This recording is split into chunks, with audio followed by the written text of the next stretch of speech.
USM Ibu Negara. Bekas Perdana Menteri Tun Mahathir Mohamad berkata adalah berbahaya kerajaan boleh menyebabkan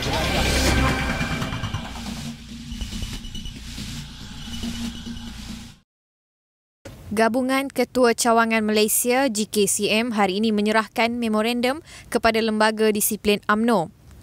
Timbalan pengerusinya Muhammad Zain Mustafa berkata, memorandum tersebut dihantar berikutan jawapan Setiausaha Agung UMNO yang enggan mengambil tindakan terhadap Ketua Bahagian di Kedah.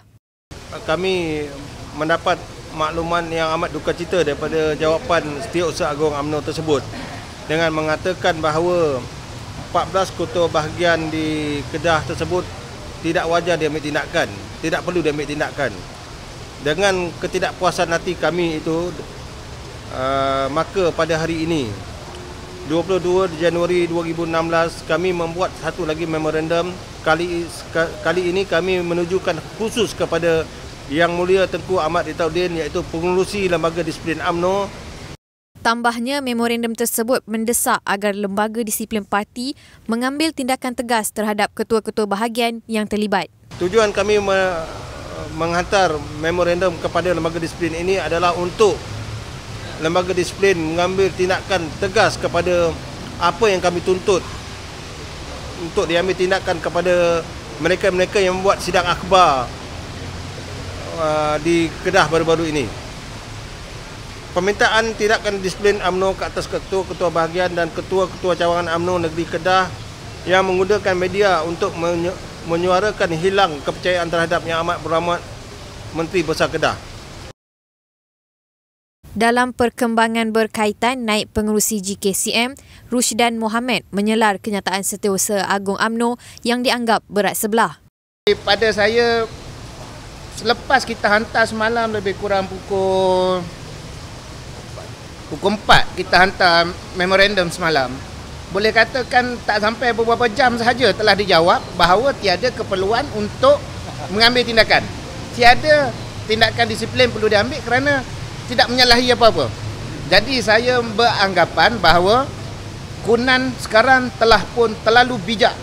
Terlalu bijak kerana menghafal segala undang-undang yang ada dalam perlembagaan UMNO. Beliau berkata demikian ketika ditemui selepas menyerahkan memorandum kepada Lembaga Disiplin UMNO di PWTC.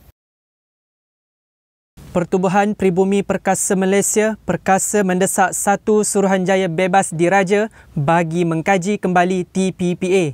Pengerusi Biro Ekonomi Perkasa Rohani Ahmad menjelaskan Suruhanjaya tersebut sebagai platform mengkaji semula tindakan kerajaan menyertai Perjanjian Perkongsian Trans-Pasifik TPPA. Dalam ini kita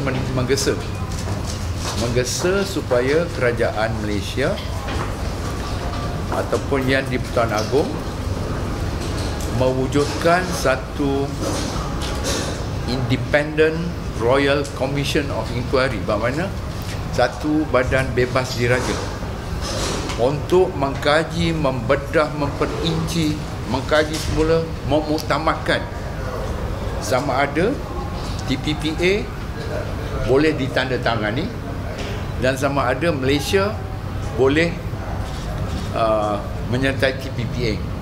Tambahnya lagi, Parlimen Malaysia digesa menangguhkan kelulusannya mendandatangani dokumen rasmi TPPA sebelum dimuktamadkan oleh Suruhanjaya bebas diraja berkenaan. Sementara yang di Pertuan Agong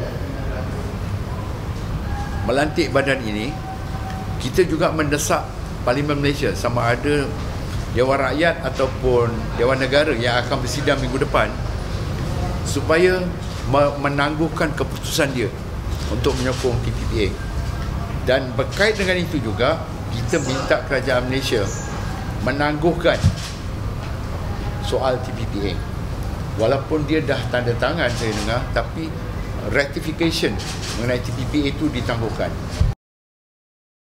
Dalam perkembangan berkaitan, Rohani berpendirian taraf kemiskinan rakyat wajar diberi perhatian oleh kerajaan sebelum memeterai TPPA. Jelasnya, pada dasarnya TPPA menjamin ekonomi negara, namun tiada sebarang jaminan perjanjian tersebut menguntungkan rakyat yang berpendapatan rendah. NGO-NGO yang prihatin terhadap ini harus menggerakkan satu kesedaran massa sama ada menerusi media sosial ataupun menerusi penyebaran maklumat dalam bahasa yang mudah dipahami oleh masyarakat umum. Kerana salah satu penemuan kajian Pricewaterhouse ataupun IC, saya tak berapa ingat, walaupun TPPA menjanjikan kemewahan ekonomi, pertambahan pekerjaan, perkara-perkara ini tidak dinikmati oleh rakyat termiskin di Malaysia. Alright? So that is very dangerous. Sementara itu, Rohani Ahmad mengingatkan kerajaan rakyat bakal menghukum mereka menerusi pilihan raya akan datang sekiranya masih berhasrat menandatangani TPPA. Kebimbangan kita adalah apabila jumlah NGO yang menyuarakan tidak persetujuan mereka terhadap TPPA semakin banyak, what we fear is, apa yang kita bimbangi adalah kekecewaan rakyat terhadap TPPA ini mungkin diterjemah dalam pilihan raya akan datang. You see? Jadi kemungkinan perkara ini boleh menghakis kekuasaan Barisan Nasional. Jadi bila Datuk Seri Najib mengatakan Brunei yang kecil boleh menyokong TPPA, kami membahas balik Brunei yang kecil oleh kerana Brunei yang kecil negara beraja, absolute monarch, yang kuasa dia tidak ditentukan oleh pilihan raya. You see?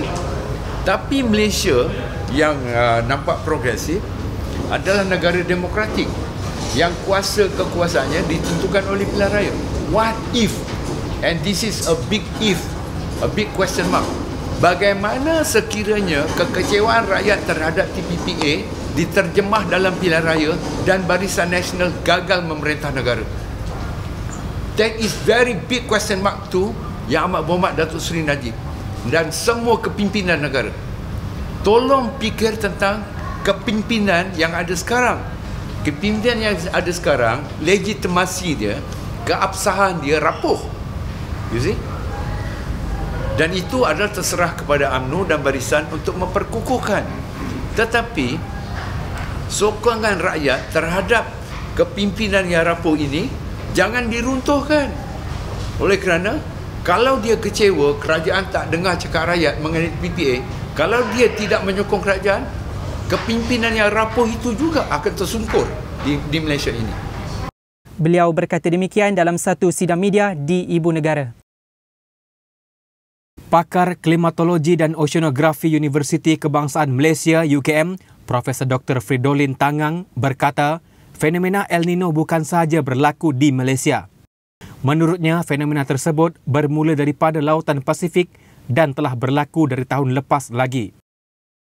Fenomena El Nino ni sebenarnya ramai yang mungkin agak keliru.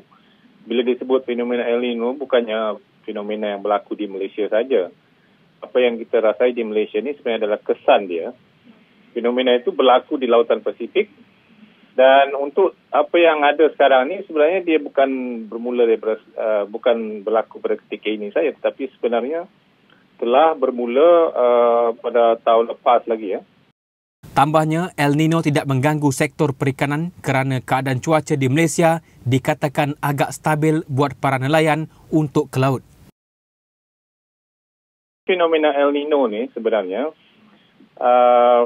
keadaan monsun dia agak lemah berbanding dengan keadaan biasa. Dan juga cuaca keadaan atmosfera agak stabil, kurang cuaca yang teruk dan tidak baik ini mungkin agak berkurangan disebabkan oleh fenomena El Nino ni. Jadi kalau kita memikirkan aspek cuaca buruk itu boleh mengganggu nelayan-nelayan untuk pergi ke laut menangkap ikan dan sebagainya. Saya rasa dalam masa keadaan El Nino ini sepatutnya tidak ada masalah begitu ya. Sebab dalam keadaan El Nino sekarang cuaca agak stabil, atmosfera agak stabil dan tidak ada masalah bagi nelayan-nelayan untuk ke laut. Dalam perkara yang sama, Profesor Dr. Fridolin menyatakan bahawa El Nino boleh diramal 6 hingga setahun lebih awal. Katanya Malaysia telah pun bersedia dan membuat persiapan bagi menghadapi fenomena tersebut. Secara umumnya El Nino itu boleh diramal lebih awal 6 bulan hingga setahun sebelum dia berlaku. Jadi apabila El Nino berlaku tu kita tahu bahawa macam di Sabah Sarawak ni di Sabah terutamanya apabila El Nino tu berlaku di penghujung tahun dan juga awal tahun berikutnya itu, tahun seperti sekarang ni, pasti kawasan-kawasan utara Sabah, utara Borneo ni akan mengalami keadaan cuaca yang panas dan juga kemarau. Jadi kalau bercakap mengenai apa yang harus dilakukan, patut kita telah merancang dari dulu lagi beberapa bulan yang lepas. Beliau berkata demikian ketika dihubungi wartawan @mobtv.my.